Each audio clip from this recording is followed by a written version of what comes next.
Hello, Playful Warriors, and welcome to another episode of Climate for Fun, the podcast that turns climate change into a laughing matter. Here is Antonio Salituro, climate scientist, writer, and comedian. I'm thrilled to have Pippa Mackie with me today. Pippa is an award-winning playwright, actor, and producer. Welcome, Pippa, and thanks for joining me. Thank you for having me. Ready to laugh at climate change? I've been in rehearsal trying to do that for a while, so ready to keep it going. Okay, cool. You are already warmed up then. Okay, let's crack on then. Cool. All right, Pippa, you wrote Hurricane Mona, which is a dark comedy about an upper middle class family who suddenly find themselves in the eye of the storm. I get the dark bit, right? But could you shed some light on the comedy part? Absolutely, yeah. So, I think we can all recognize the darkness of climate news and what's going on. But what was really important to me was to tell the story through three generations, so in a family dynamic. Cool. And I think if you popped into any family dinner, there's a dysfunction that exists in every family, whether it's kind of like smaller little dysfunctions or kind of bigger issues that I think really lend themselves very well to comedy. It's the little nuances that each family dynamic has that can become just so funny. And they're not funny at the time. Like when families argue or when they disagree, it's often like dead serious. And so I think that's where the comedy really pops off in the show. Cool. No, I mean, honestly, I can totally relate because I'm Italian and my dad is 8 years old. So, the dysfunction is at the maximum of level for me.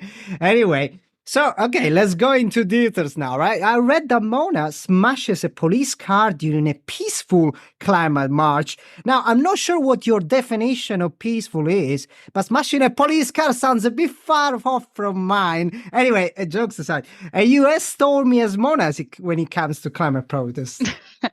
No, I'm not. Okay, that's good. Well, I really wanted to,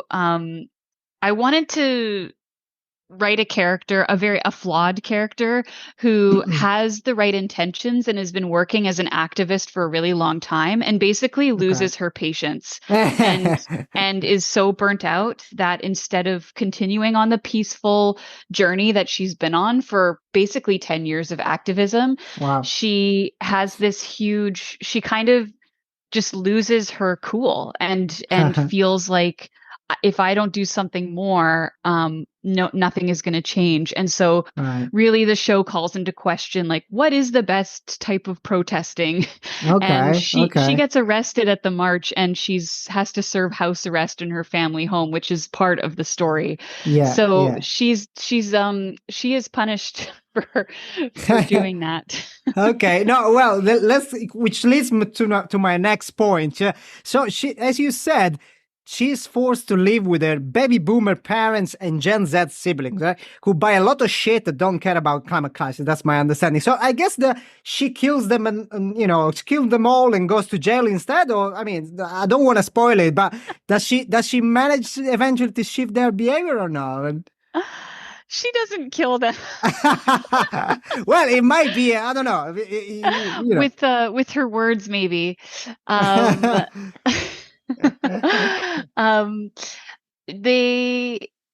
There's something that happens like the show is called Hurricane Mona because it's representative of hurricanes in general and a reference to climate disasters, but also Mona herself is a hurricane type of personality. Fair enough. And so what she doesn't do anything to really shift them, but basically the house is completely altered midway through the show. And Right. I don't want to give too much away, but it Obviously. really, Yeah. like, a climate disaster occurs in the family's living room, and they're Okay. forced to deal with it together. Interesting, interesting. Now, you pick my curiosity here. Okay, well, okay, fair enough, fair enough. Okay, so I mean, yeah, okay, talking about, dysfunctional family, etc. But there is something weird that in your comedy. I mean, even more weird than what we've been saying so far. So, okay, first of all, let me mention that your show will be on until December the 3rd. And Mhm. but it features a giant talking frog as one of the characters. I mean, is this the result of Mona's mushroom trip to calm their anxiety, or what? But like, No, the talking frog is sort of acts as the narrator of the show. okay, So the frog comes out at the beginning and is the only character who speaks directly to the audience. right, And having a frog on stage, and he talks about being the last frog on Earth. okay, I've read a few studies about the disappearance of frogs, the extinction of frogs, yeah, and how that their extinction is a real indicator yeah, of worse things to come, because they've been around since the dinosaurs.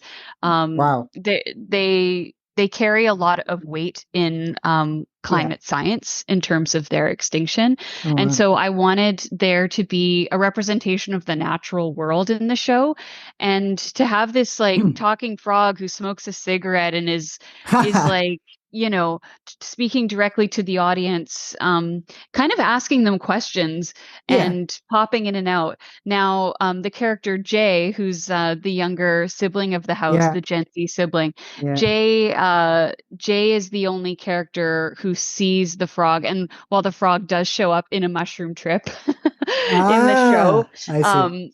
um, Jay is the only character who ends up seeing the frog. Oh, cool. Nice, nice. Hmm. Okay, interesting. It's like an imaginary friend kind of thing. Kind of, Yeah. but like almost the opposite, like the extremely real friend. Yeah, yeah, yeah. That tells you, it's straightforward, like. Yeah, Okay. the frog is a bit of a prophet in the show. So Oh, I see. they kind of they allude to action that's to come. Oh, okay. Fossil fuels company, basically. Like it's just, Mm. okay, but does he speak French at all? Because frogs. I mean, in UK, we know that there is this rivalry with French. They call it frogs or whatever. So I just wonder, if you wanted to, if you wanted to give it this He's touch. not French in the show. Okay, cool. No, just double checking, maybe from Quebec or something.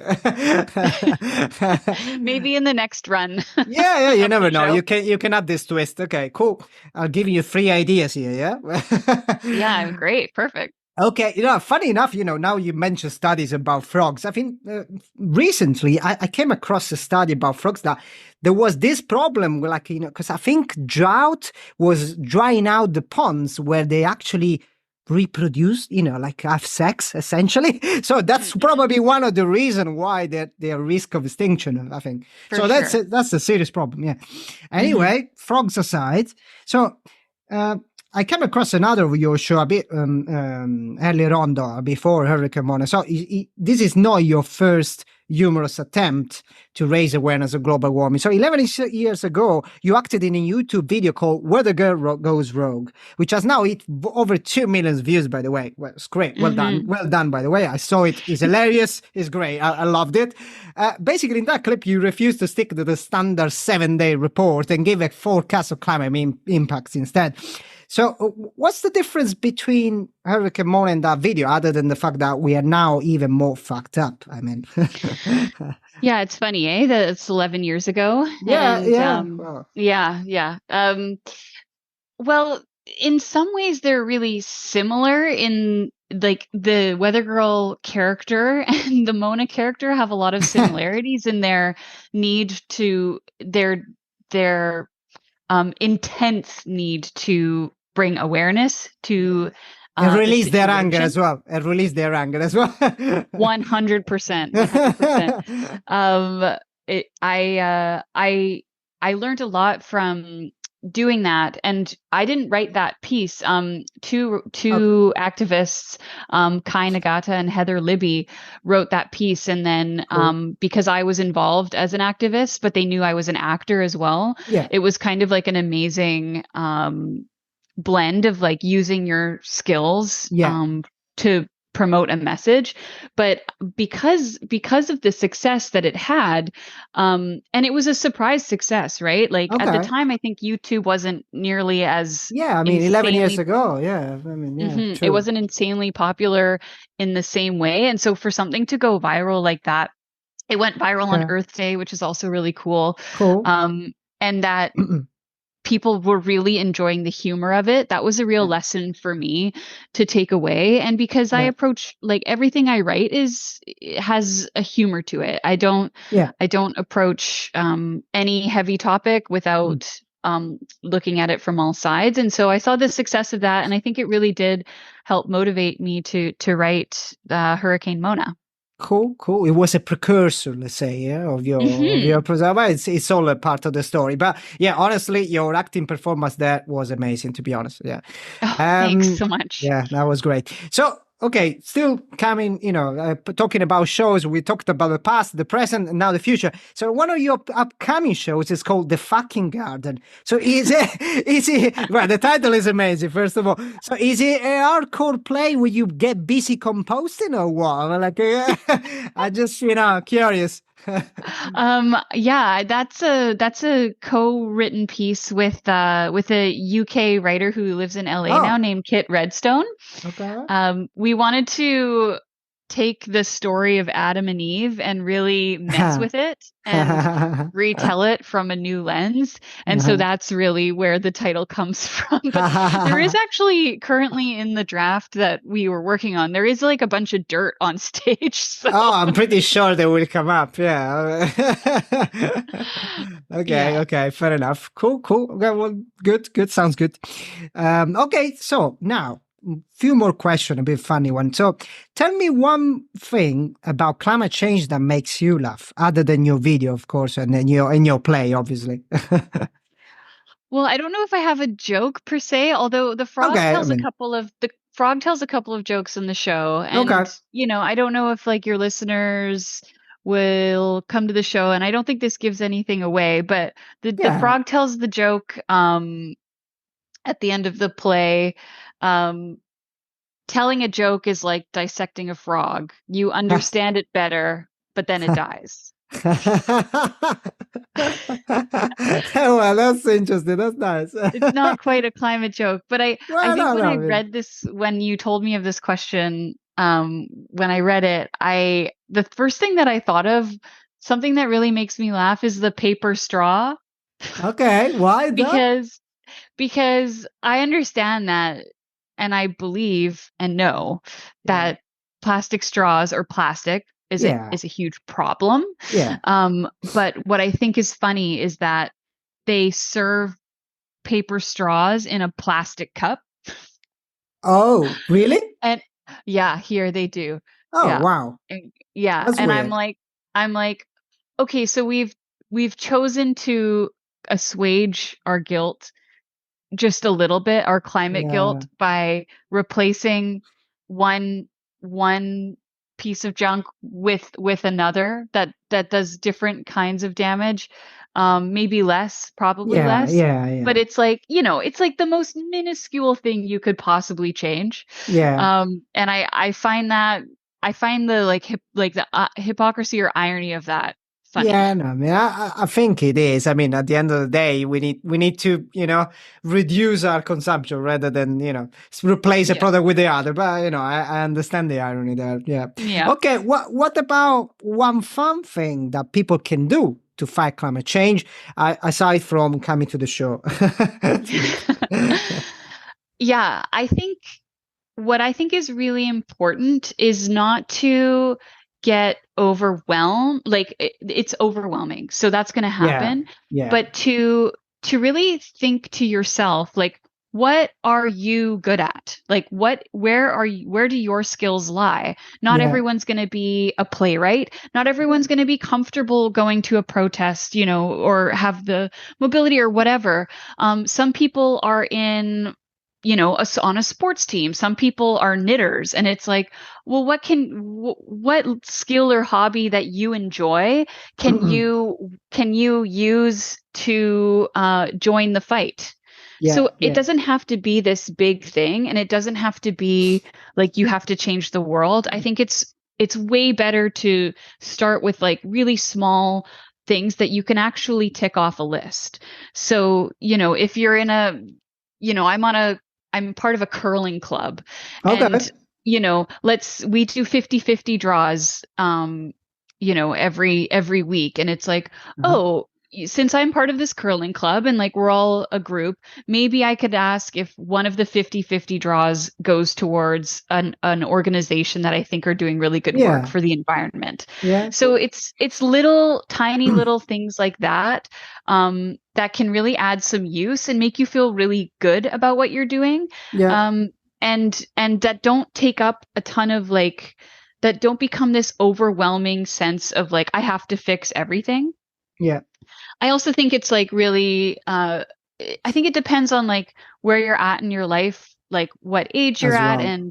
And what I love is like a lot of people I know who are retired and aren't going to be applying for a job ever again are a lot of the people who've been incredible on the front lines, Yeah. and willing to be arrested and willing to True. to stand up for those things, because being arrested won't affect their future employment at all Yeah. at that point. Yeah. Yeah. No, no, no. So That's a good yeah, point. there's things like that. Yeah. Yeah, no, that makes a lot of sense, to be honest. Yeah. Okay, so quiz time, right? Ready for this? Yeah, let's do it. So you got three multiple choice question. You got three option for each question, and I'm sure you will do great. Okay, so first question, a bit long. So a recent study predicted that Vancouver could get as hot as San Diego by 2050. Well, this might sound like good news, is not, obviously. In fact, the temperature increase will have a series of dangerous side effects. So my question for you is, which of the following is one of the actual climate impacts forecasted by researchers, right? So option A, Vancouver citizen will eat more tacos and less candied salmon. Option B, Vancouver citizen will see more forest fires and less water. Option C, Vancouver's nickname will change from Hollywood of the North to Burnwood of the North. I'm going to go with option B. Vancouver citizens will see more forest fires and less water. Okay. I don't know what made you think that, but it's correct. It's correct. Yeah. I wish it wasn't. Yeah, I know, me too. Okay, yeah. So second question. Well done so far.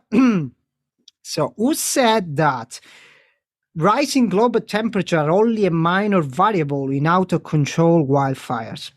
Option A, Pippa Mackie after living with her family for too long. Option B, Pippa Mackie after taking a mushroom trip. Option C, Alex Epstein, the author of The Moral Case for Fossil Fuels. This is a really tough one. Yeah, I think so. I'm going to go with C, Alex Epstein. Are you sure? Yes. Okay, correct. 2 out of 2. So last one, Okay. What is a climate arsonist? So option A, a politician who doesn't do anything to stop global warming and therefore indirectly cause wildfires. Option B, a arsehole sparking a hostile climate. Option C, an arson of a bitch messing up with your air conditioning. I'm going to say option A, a politician who doesn't do anything to stop global warming and therefore indirectly causes wildfires. Well done. 3 out of 3. I don't know how you did it, honestly. Well done. Oh, that was tough. Yeah, I haven't, you're sweating, taken a quiz in a long time. So well done. Cool. Right. That's the end of this Climate for Fun episode. Pippa, thank you so much for your fun contribution. Thank you so much for having me. And of course, thanks to whoever tuned in today. Next episode will be in a month as usual, or maybe earlier. In the meantime, remember to fight climate change one dark comedy at a time. Ciao.